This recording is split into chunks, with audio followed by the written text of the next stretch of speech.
Hosted by you/Prudent Composer 3500. My ex-wife and I were married for over 20 years and have 2 children together, 22M and 20F.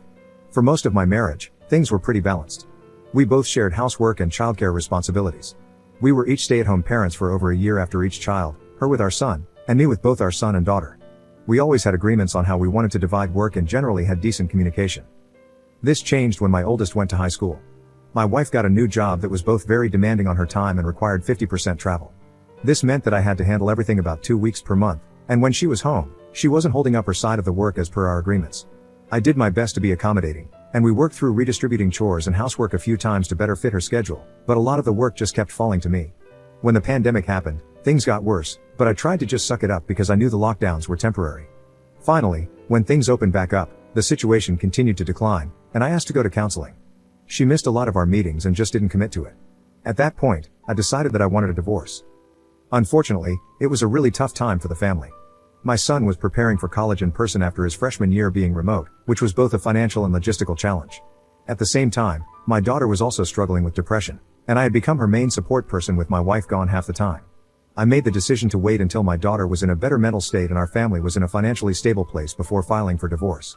I did my best to continue contributing and was essentially a single parent for 3 years.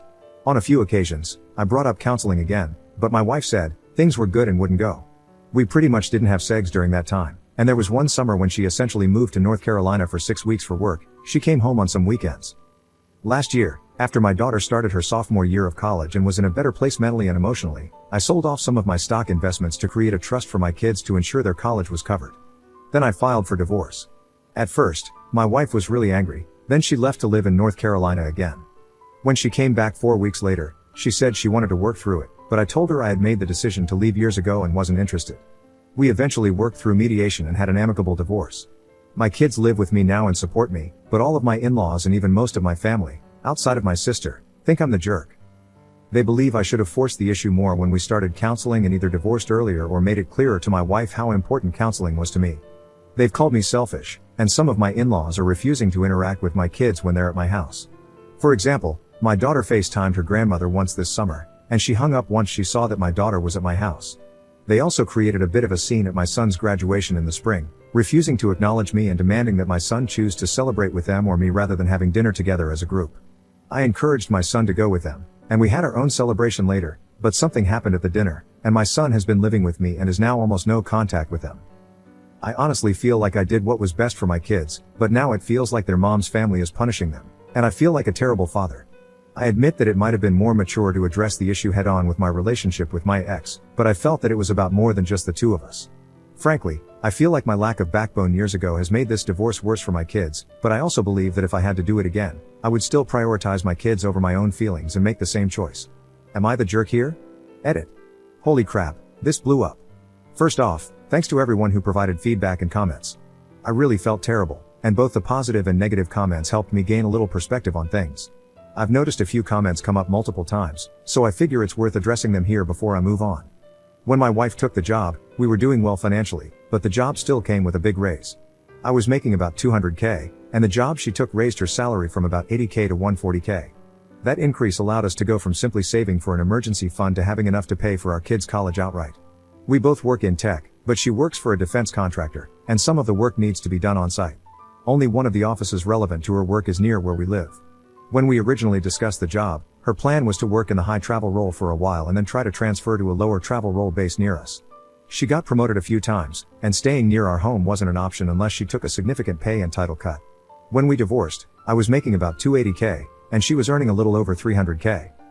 Some folks were also confused by my stock comment.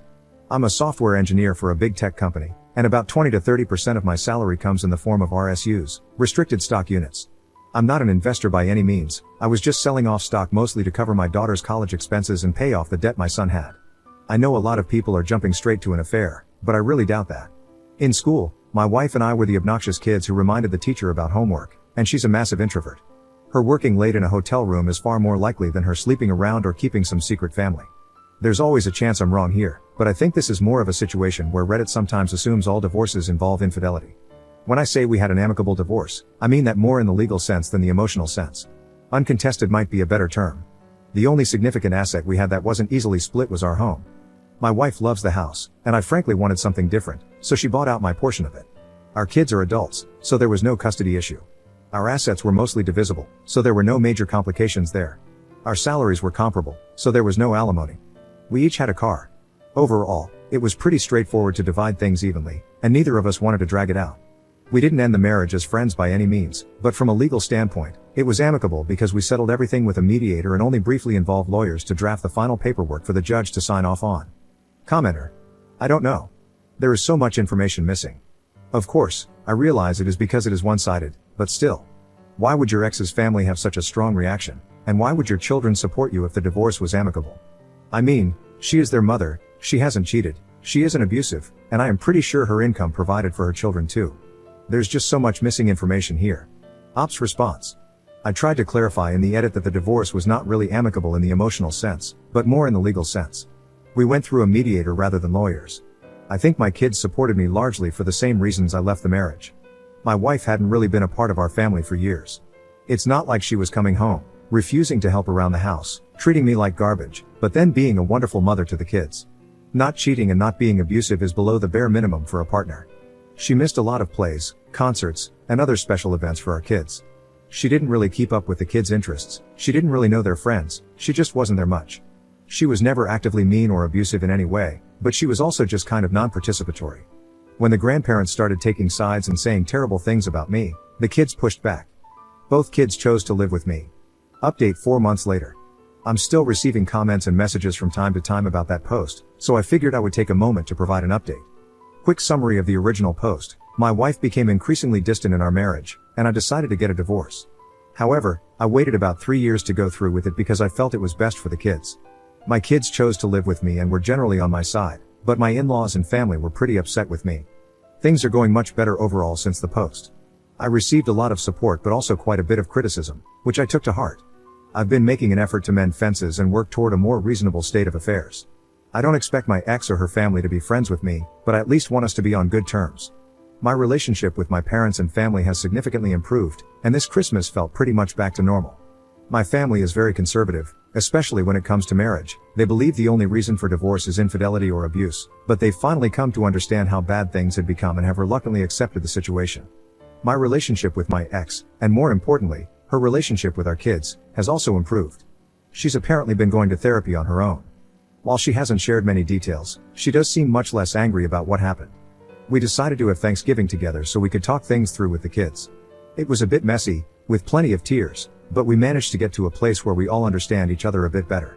We all agree that I shouldn't have waited so long to go through with the divorce, but my ex and kids also said they understand why I did it. My ex-wife and I even had a conversation about dating, which was weird but surprisingly kind of nice.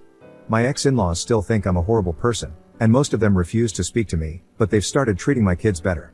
My kids spent Christmas Eve at their place and said it went okay.